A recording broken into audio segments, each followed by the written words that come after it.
Maka Nabi harus memaklumatkan dengan gerakan itu bahwa beliau sudah tidak sholat.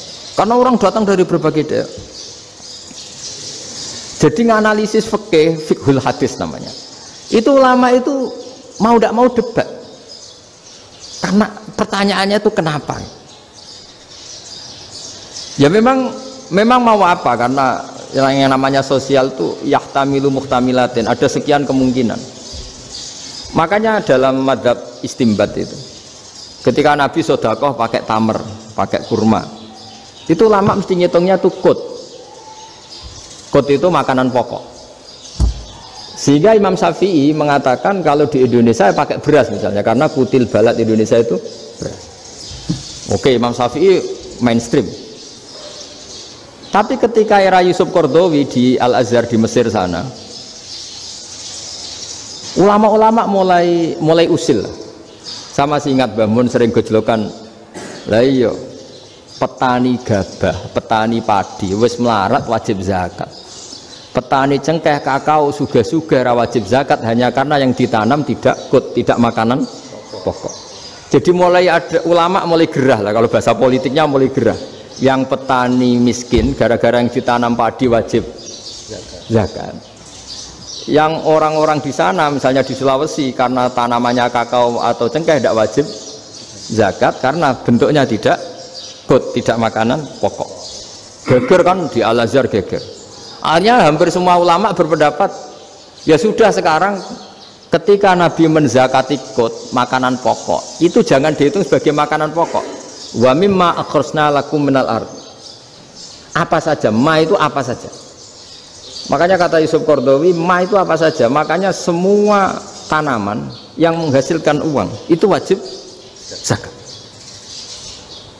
Nah, masalahnya kitab-kitab Syafi'iyah itu sudah mamlu'ah, sudah penuh dengan penjelasan misalnya fala zakata fil khadrawat, maka enggak perlu zakat untuk kayak kangkung, semangka dan sebagainya.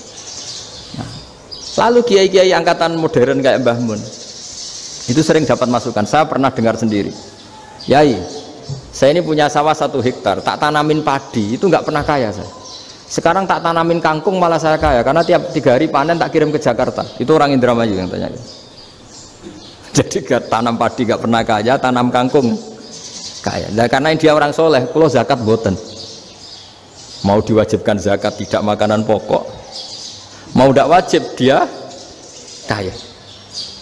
Semenjak itu perubahan di Indonesia ikut. Akhirnya ada zakat, pokoknya asal tanaman yang 1 nisab ya wajib zakat. Masih ada debat lagi. Ketika nanam ingin dipanen, itu dia petani apa pedagang? Karena nanti perdebatannya ikutnya zakat zuruk, zakat tanaman apa zakat pedagang. Kalau sampean nggak pernah debat berarti sebenarnya Anda tidak dosen Islam ini. Berusaha nggak pernah diskusi fikih apa Islam. Karena saya berkali-kali punya tamu itu begini, Gus saya ini pedagang melon, tapi dia penanam melon, jadi pedagang yang agak ingin badi banyak. Itu caranya gini Pak Rektor, saya misalnya pedagang melon, daripada saya kulak di pasar atau dari petani sudah mahal, nyewa tanah sekian hektar terus ditanami melon. Setelah berhasil ini dia zakatnya tanaman apa zakat pedagang? Karena dia nanam itu mentalnya sudah pedagang, padahal nanti zakatnya beda kan, yang 1,2% yang satu rubul usur sama nisul usur sama usur 1/10 sama 1/20. Kalau zakatnya zuruk kan 1/10 atau 1/20, yang satu rubul usur kira-kira 2,5. Saya ulang lagi ya, jadi di era modern itu kita jadi bingung, pedagang tapi gayanya petani tapi hakikatnya. Jadi gampangannya gini ya, kalau saya pedagang beras kok saya kaya raya, itu mendingan nyewa sekian hektar untuk ditanamin padi ya daripada tengkulak, daripada beli. Akhirnya perdebatannya ini zakatnya pakai apa? Misalnya tebu, misalnya petani tebu. Oh jelas kalau jual nanam tebu itu ingin dijual. Masa apa tiga es tebu berhektar-hektar? Lah kira-kira kalau menurut jenengan ini zakatnya zakat apa? Tijarah apa zakat tanaman? Mentalnya tijarah, mentalnya pedagang. Nah ini saya hanya mau cerita. Khilaf kadang-kadang orang angen-angen. Khilaf itu nggak mungkin enggak. Ya sama seperti NU dan Muhammadiyah selalu khilaf awal Ramadan. Itu memang nggak bisa nggak khilaf. Misalnya begini, saya beri contoh ya. Karena kadang yang khilaf juga nggak pernah belajar. Lucu kan? Tak beri contoh ya. 2001 itu abad keberapa coba? Tahun 2001. Abad 21 abad 20? Abad 21. Jadi meskipun terpaut 1 tahun, padahal abad itu 100 tahun. Nah, pikirannya orang-orang Muhammadiyah seperti itu.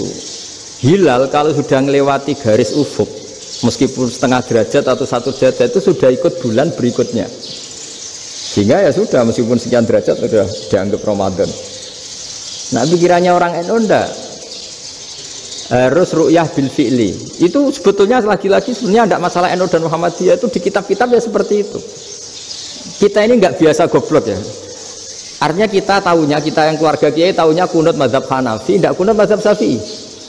Tapi tahu-tahu ini mazhab NU, ini itu aneh itu menurut kita ini anggap apa? Mana ada Muhammadiyah jadi mustahid, mana ada NU jadi mustahid. Jadi sebetulnya orang tahu semua lah kalau Abu Hanifah itu tidak kunut, Imam Syafi'i itu kunut. Imam Syafi'i pernah main di masjidnya Abu Hanifah ya tidak kunut, ditanya kenapa tidak kunut, jenengan itu presiden kunut, tidak sanggup mati Abu Hanifah, dulu biasa aja. Sekarang geger ya karena tidak punya kegiatan. Sebenarnya itu tidak masalah, mulai dulu biasa. Saya teruskan ya.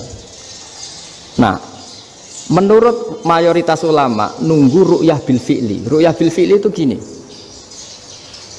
mata telanjang bisa melihat, karena agama ini menggantungkan perintah itu sama melihat. Kalau kamu tidak melihat itu bagaimana kena hukum? Ibarat gini, Pak Rektor datang ke rumah saya tapi saya nggak tahu, kena nggak saya hukum harus menghormati? Dia datang nggak sembunyi-sembunyi, saya kena hukum harus menghormati ya kalau melihat, kalau enggak ya enggak. Tapi Pak Rektor tetap bilang, tapi saya hakikatnya datang, jadi saya datang saja. Itu kan ribet.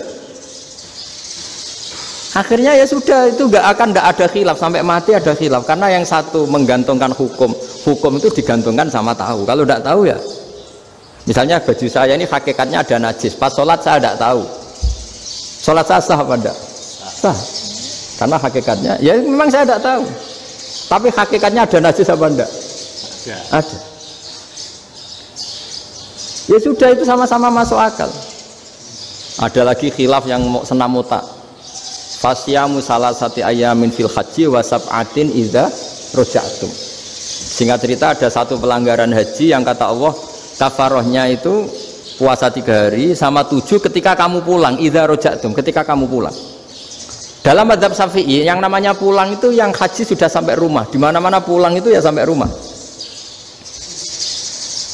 Dalam mazhab Abu Hanifah enggak, ketika orang sudah balik kanan dari Arab Saudi, dari Mekah, ya namanya sudah pulang.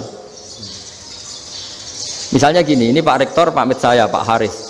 Gus, Pak Haris mana? Ya sudah pulang kata saya, padahal sampai pandangan sampai depan. Tapi bagi keluarganya belum pulang. Lah lalu idza raja'tum ketika pulang itu bahasanya siapa? Bahasa istrinya apa bahasa yang ditamoni? Kamu ditamoni orang, terus tamunya mana? Sudah pulang. Tapi tanyakan istrinya, belum pulang. Khilaf-khilaf gini kok jadi geger itu kan goblok banget maksud saya itu. Jadi biasa, gini itu biasa. Jadi ya karena memang ini bukan masalah akidah, ini masalah furu'iyah, masalah fikih itu masalah furu'iyah.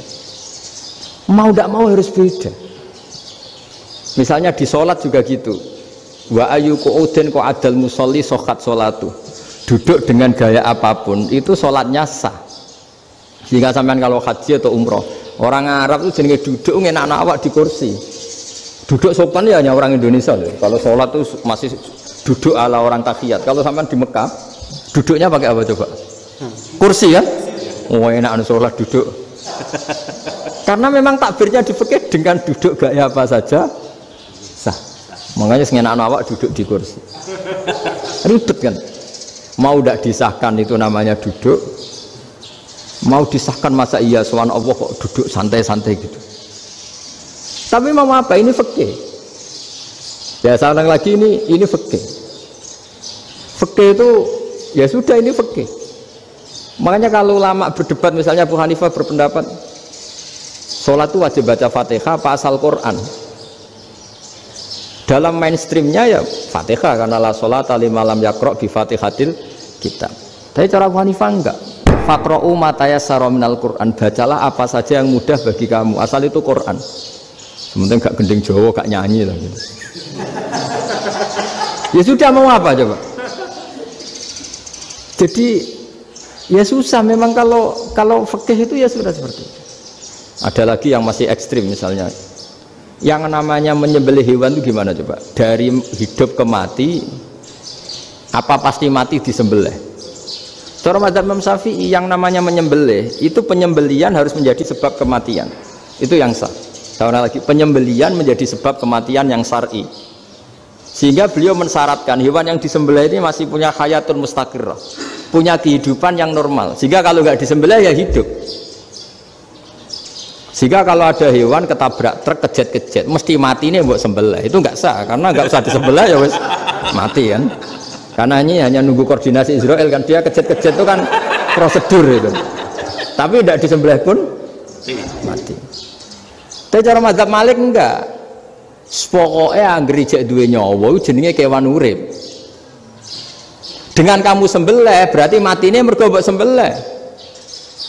Meskipun nanti ya enggak usah disembelih ya mati. Coba hitung secara ilmu matematika. Kalau enggak disembelih hidupnya 5 menit. Gara-gara kamu sembelih hidupnya langsung mati. Terus dia matinya, cara di persidangan matinya disebabkan apa? Disebabkan disembelih apa kecelakaan? Loh, ya debat kok kamu. Sama-sama UMM aja debat. Kalau yang kecelakaan disembelih.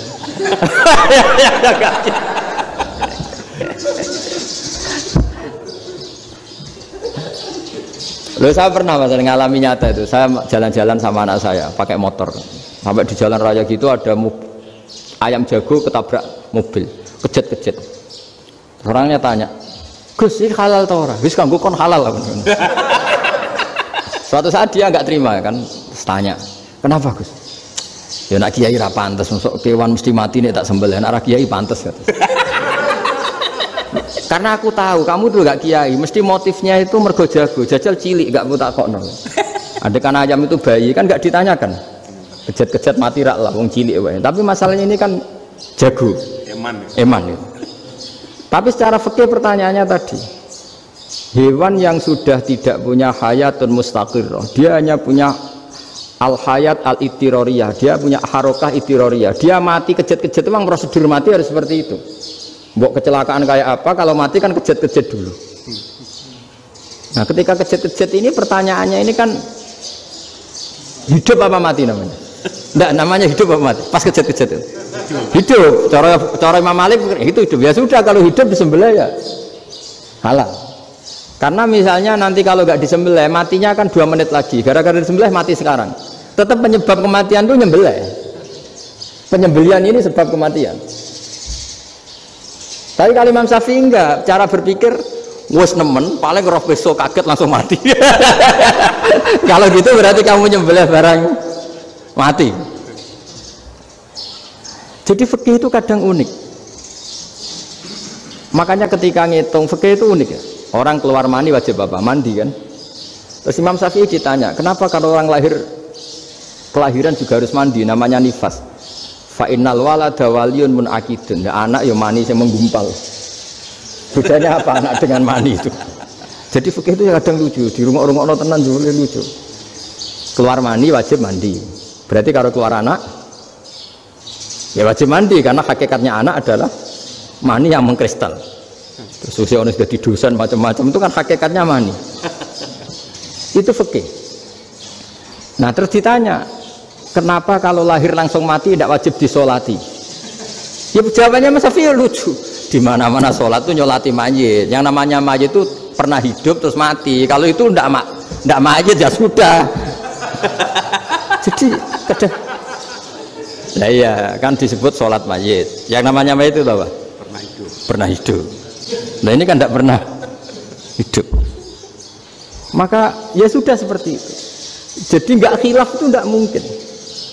Nah kalau qit'atul lahmin, kalau hanya potongan daging, mungkin wah itu tidak manusia karena qit'atul lahmin. Sekarang pertanyaannya, kalau sudah berbentuk manusia, meskipun tidak pernah hidup, nah ini mulai perdebatan karena melihat tidak pernah hidup itu nggak memenuhi syarat, tapi melihat ini sudah suratu adamiyin, bentuknya sudah. Nah kira-kira gitu perdebatan fikih. Makanya dulu awal mula zaman sahabat itu sudah debat. Masyhur kan Nabi ada kontingen ke Bani Quraidah. Ya kalau kira-kira saya minta Pak Rektor kamu jangan, kalau ke Malang jangan sholat asar kecuali sampai Tuban. Sebelum Tuban ternyata matahari mau tenggelam. Terus Pak Rektor milih, wah sudah sholat di Bulu. Padahal belum Tuban. Padahal saya bilang jangan sholat asar kecuali di Tuban. Yang Pak Haris enggak, tetap sholat di Tuban meskipun matahari sudah tenggelam. Karena Nabi menyebut Tuban. Singkat cerita, zaman itu kan Bani Quraidah. La tusolliyanal asra illa fi Bani Quraidah. Kalian semua jangan sholat asar kecuali sampai Bani Quraidah. Ternyata di tengah perjalanan matahari sudah mau tenggelam, kira-kira kurang 2 menit atau 3 menit. Sahabat-sahabat, sudahlah kita sholat asar di sini. Kalau sampai sana pasti sudah tenggelam. Separuh sholat. Yang separuh enggak, kata Nabi harus di Bani Quraidah. Ya sudah nunggu di Bani Quraidah meskipun matahari sudah tenggelam. Sehingga cerita dua kelompok ini matur, ya Rasulullah kita ngalami ini perdebatan gini-gini. Di semua riwayat di hadis-hadis sahih disebut falam yu'annif wahidan minhuma. Nabi tidak menyalahkan salah satunya atau enggak menyalahkan dua-duanya. Itu bahasa Indonesia juga ribet, yang benar gimana itu? Enggak menyalahkan salah satunya apa enggak menyalahkan dua-duanya? Gimana bahasa benernya itu? Salah satunya. Salah satunya itu dua-duanya? Ya. Enggak, kalau bahasa Indonesia tidak menyalahkan Kedua-duanya. Kedua-duanya apa salah satunya yang benar? Kedua-duanya. Kedua-duanya. Bahasa Indonesia itu ya kadang ruwet ya. Orang pinter kayak Pak Habibie itu namanya ya orang luar biasa. Nanti sekolahnya orang-orang idiot itu ya sekolahan luar biasa. Orang pinter banget bahasa Indonesianya ya luar biasa. Kalau sekolah untuk orang-orang yang idiot juga luar biasa. Jadi kalau dipuji luar biasa itu gak jelas ini luar biasa ya. Gak jelas kadang bahasa kita ini kadang ya gak jelas. Nah itu gak menyalahkan dua-duanya apa salah satunya? Keduanya. Tidak menyalahkan kedua-duanya. Misalnya dibahasakan gak menyalahkan salah satunya, benar apa salah? Benar. Benar, ya sudah benar semua. Jadi itu bukti bahwa ijtihad itu boleh. Saya ulang lagi, bukti bahwa ijtihad itu boleh. Padahal ini jelas yang satu harus sholat asar, padahal matahari sudah tenggelam. Makanya diantara fikih unik itu begini. Saya ulang lagi fikih unik. Saya menyaksikan betul ketika ada orang tanya Mbah Mun saya ini Kopassus. Kadang latihan itu sampai waktu zuhur habis. Saya harus bagaimana? Jawabnya Mbah Mun itu unik. Sementing ojo ngosor sholat. Engkau ya ojo niat jamak. Atok kodok katanya. Singkat cerita terus orang ini diskusi sama saya karena ini ya alim pernah mondok. Kenapa kosor tidak boleh? Karena kosor itu ekstrim, merubah bentuk sholat dari 4 menjadi 2. Maka alasannya harus jelas. Harus jelas itu orang yang latihan di Kopassus itu kan dia sudah berasrama di situ. Berarti dia sudah tidak musafir karena asramanya di situ, sudah mukim. Kalau dia kosor itu merubah bentuk sholat dari 4 menjadi 2. Merubah itu ekstrim. Tapi kalau dia qadha itu hanya mengakhirkan sholat dari waktunya. Kira-kira kalau kamu jadi malaikat ekstrim mana? Merubah sama menunda? Ekstrim merubah kan? Karena 4 menjadi 2. Terus ojo jamak takdim tapi jamak takhir. Itu juga penting. Bagi pengkaji fikih itu penting. Kalau jamak takhir itu salah-salah sidik ora pati popo. Kenapa? Kan mirip duhur qadha. Kalau jamak takhir kan, tapi kalau jamak takdim asar kok di waktu duhur, ekstrim mana? perubahan takhir sama takdim itu ekstrim mana? Ekstrim takdim karena melakukan sesuatu belum waktunya. Belum waktunya. Jadi itu memang ya memang tadi kajian-kajian fikih itu memang unik. Karena bagi ahlinya, saya ulang lagi tapi ini saya ulang lagi bagi ahlinya. Makanya ketika Nabi menjamak sholat ketika nusuk, ketika haji itu kata Imam Syafi'i lis safar. Karena Nabi pergi jauh karena rumahnya Madinah. Tapi resikonya fatwa itu adalah orang Mekah nggak boleh jamak karena kawasannya nggak sampai 90 kilo lah kalau sekarang mungkin. Tapi kalau tahu Imam Malik nggak, jalin nusuk sehingga orang Mekah pun yang haji ya boleh jamak karena alasan jamaknya karena nusuk, karena haji bukan karena jarak. Terus diteruskan lagi, kalau karena pergi boleh jamak, memangnya pergi itu kenapa? Karena repot. Nah itu masalah kan, masyakok. Nah, terus mulai ada orang-orang yang ngawur kan, resepsi jamak ribet, wes resepsi duit utangan kan capek. Wah itu sudah jamak ribet kan. Jadi kalau sudah illatul hukmi itu sudah mesti bikin masalah. Kalau sudah illatul hukmi itu pasti bikin masalah. Nah pertanyaannya, jamak itu masih gampang karena bentuknya sholat masih 4. Yang ekstrim kalau qasar karena bentuk sholat 4 menjadi 2. Maka kata Mbah Mun pesennya, nak kue ra mesti bener, jika alasan itu tidak mesti benarnya. Pokoknya sementing tidak qasar katanya. Juga tidak jamak takdim karena qasar ini kan merubah bentuk sholat kan ekstrim. Jamak takdim juga ekstrim karena mendahulukan sholat sebelum waktunya. Kalau jamak takhir kan biasa, kalaupun salah kan mirip kodok. Ya mirip kodok biasa kan. Nah ini saya cerita, jadi fikih itu bagi ahlinya itu memang punya konsekuensi yang seperti itu. Makanya pertanyaannya misalnya bagaimana hukumnya penyembelihan lewat mesin? Ya ribet kan. Bagaimana nyembelih dari apa ini? Belakang. Saya baca di kitab-kitab nyembelih dari belakang itu ya hukumnya tetap boleh asal apa itu hulkum dan mari itu terpotong. Tapi pertanyaannya, jangan-jangan ayamnya sudah kaget dulu karena uratnya ini. Makanya perlu ditanya ahli medis, setelah uratnya tercabut ini jangan-jangan sudah berstatus mati.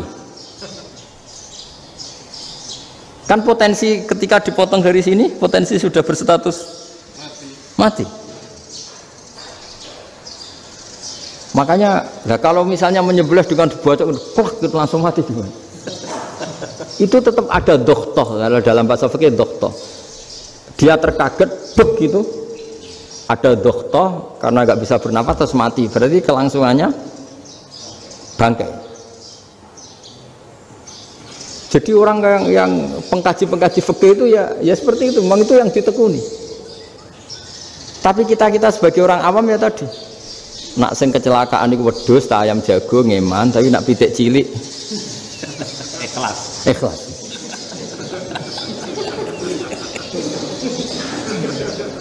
Makanya ada pertanyaan orang-orang, saya pernah ditanya itu ya bingung tenan. Gus, kalau ada orang mati oplosan misalnya, jenengan datang sholat enggak? Ya datang sholat kan, dia orang mukmin, saya tetap sholat. Kenapa? Ya kan matinya oplosan. Tapi andaikan tokoh yang mati, kamu sholat enggak? Ya sholat kan dia tokoh. Jadi ribet. Fikih itu ribet. Makanya Imam Nawawi nanti ngendikan gini. Ada orang ngundang Nabi, ya Rasulullah, saya mohon nyolati ini. Nabi tanya, punya utang enggak? Punya. Nabi, saya enggak mau nyolati mayit yang punya utang. Terus ada sahabat datang, ya Rasulullah, utang itu tak ambil alih kami. Berarti dia sudah tidak punya utang. Terus Nabi kerso nyolati. Pertanyaannya, utang itu hal yang boleh. Saya ulangi, utang itu hal yang boleh. Tapi kenapa Nabi se-ekstrim itu? Tapi ketika Nabi mau kondur itu ngendikan gini, ini PR ya bagi UMM ini PR ya.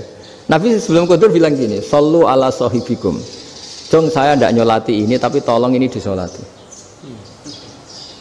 Terus kata Imam Nawawi, dianalogikan atau dikiaskan siapapun pelaku dosa besar atau mati dalam keadaan tidak benar, misalnya pas dugem mati, pas oplosan mati, itu sebaiknya tokoh-tokoh itu enggak nyolati karena nanti dianggap penghormatan. Misalnya ketua PP Muhammadiyah rektor nyolati wong mati oplosan kan keren. Mati oplosan disolati rektor. Ya sudah, tapi kalau nggak disolati nanti ada tradisi yang keliru yaitu janazatul muslim tidak ngalami disolati. Padahal siapapun yang muslim janazahnya harus disolati. Makanya setengah-tengah ya rasa rektor lah, bu satpam, bu satpam kudu tetap ada yang sholat gitu. Itu kata Imam Nawawi. Jadi ketika ada orang mati nggak benar, itu sebaiknya tokoh-tokohnya nggak ikut nyolati, tapi awamun nas orang kebanyakan ikut sholat. Jadi fikih itu agak jelimet karena tadi ketika tokoh ini nyolati pertanyaannya bedanya apa mbek sing mati ning masjid mbek mati oplosan. Karena sama-sama semua orang nyolati kan tidak ada sanksi sosial itu. Tapi ketika nggak disolatkan sama sekali, wah lebih parah lagi. Ini ada janazatul muslim tidak disolati. Sehingga kata Imam Nawawi ini hebatnya Nabi tengah-tengah. Jadi Nabi kundur jong saya ada nyolati tapi shollu ala sahibikum ya, tapi ini kamu harus nyolati. Kata Imam Nawawi orang yang mati bunuh diri, orang yang mati oplosan, orang mati secara enggak benar itu asal dia muslim tetap wajib disolati karena sholat ini hakul muslim kan. Seorang muslim diantara haknya apa? Ketika mati dikafani, dimandikan, disolati. Tapi ini masalahnya matinya pas murtakibul kabiroh, pas melakukan dosa besar, dan itu sebab kematiannya. Kalau dia oplosan kan sebab matinya ya karena oplosan ya kan, terus ribet mau disolati oleh, apalagi misalnya kita ketua ulama udah terkenal wali, wah keren mati oplosan itu disolati wali kan ribet kan. Nanti yang repot malaikatnya itu ya, ini yang nggak kata bahaya. Saya pernah baca kitab itu yang repot malaikatnya. Itu ada yang bilang gini, orang yang punya hutang itu pasti nanti hisabnya berat, diaudit malaikat sampai bisa nyaur hutangnya. Sementara malaikat kena konstitusi, kalau Nabi mendoakan harus mustajab. Ini kan ada dua hukum yang berlawanan. Sekali Nabi berdoa wa maghfir lahu warhamhu, itu harus dituruti malaikat. Nggak boleh doanya Nabi nggak dituruti malaikat. Sementara aturan Islam juga harus dituruti, bahwa orang yang punya hutang harus tersandra oleh hutangnya. Tapi nak sing dunia Pak Haris kan nggak TNO. Nggak ngefek gitu. Jadi misalnya Pak Haris dungo sampai nangis wa maghfir lahu kan nggak ngefek. Malaikat nggak itu, nggak sudah. Sarter. Tapi kalau Nabi yang berdoa kan harus diturutin. Ini masalahnya kan itu. Nah kalau diturutin berarti hutangnya harus bebas. Padahal secara aturan harus tersandra karena punya hutang. Nah, nanti sama kalau yang mati oplosan ini yang doain wali, kok wali sampai Allah maghfir lahu, doanya wali kan harus terkabul. Sementara secara hukum dia harus kena sanksi karena oplosan tadi. Daripada ngerepot malaikat, sudahlah wali-wali ini tidak usah ikut nyolatin. Yang nyolati ya orang-orang nggak jelas ini, sehingga kan malaikat kan santai aja kalau mau nyiksa. Loh tapi kan sudah didoain, nggak ngefek. Doanya orang-orang nggak penting. Itu ada tuh di sarah Muslim itu, di sarah Muslim di bab ketika Nabi ngintikan babu qauli Rasulullah sallallahu alaihi wasallam sallu ala sahibikum. Jadi belajar fikih itu asik ya. Karena tadi harus dipelajari. Kalau enggak ilmu ini hilang. Terus nanti takutnya lagi ilmu fikih itu direduksi sosial. Terus misalnya gini, pepe wong cilik wae kiai-kiai ra gelem nyolati. Orang melihatnya ini karena yang oplosan wong cilik om larat ra disolati. Jajal bupati ya disolati, mergo amplopnya gede-gede kan, terus ruwet kalau dianalisis gitu kan ruwet. Makanya kenapa saya harus ngomong fikih supaya semuanya itu nggak didudukkan urusan sosial itu. Nah kalau semuanya didudukkan sosial kan sentimennya sentimen sosial, ribet. Padahal yang sering mati oplosan itu kan ngomong cilik gitu loh, karena tadi kalau wong sugih kan pakai whisky yang mahal yang insya Allah tidak mati kan gitu. Yang mati kan ya mergo Virtus macam-macam itu kan. Artinya ini kalau nggak diterangkan secara fikih, kiai-kiai yang nggak datang dikira masalah sosial kan. PP salam tempel era gede terus nggak datang kan terus jadi ribet. Ya makanya ini apa lewat pengajian ini supaya sampean lebih tahu ya bahwa khazanah Islam ini kata beberapa ulama kafatal linnas, maknanya semuanya, sehingga Allah akan mentakdirkan kajian Islam akan ada di seluruh dunia. Jadi kenapa IAIN marak di Indonesia, UMM, Universitas NU banyak, karena agama ini kafatal linnas, tidak miliknya orang Arab tapi milik semua. Orang alimnya juga gitu. Ketika ada liga alim seluruh dunia, itu orang Indonesia, orang Afrika, ya selalu ada orang alim yang kelas dunia. Seperti dulu ada Imam Bukhari, itu as-sakhul kutub ba'da kitabillah, kitab terbaik setelah Quran itu Bukhari, padahal dikarang oleh orang Uzbek. Kata siapa? Islam As-Sofyan, orang Arab ngakui kalau kitab paling sahih itu Bukhari. Mekah Madinah pun ngakui kalau kitab paling sahih Bukhari, padahal pengarangnya ada orang Arab. Orang mana? Uzbek. Imam Ghazali yang diakui seluruh dunia itu Atus itu ikut Persia, juga bukan orang Arab, Sibawah ini orang Persia. Nah ini yang belum ada orang Malang ini, tinggal PR ini. Ya nyusul ya, ya saya kira demikian. Assalamualaikum warahmatullahi wabarakatuh.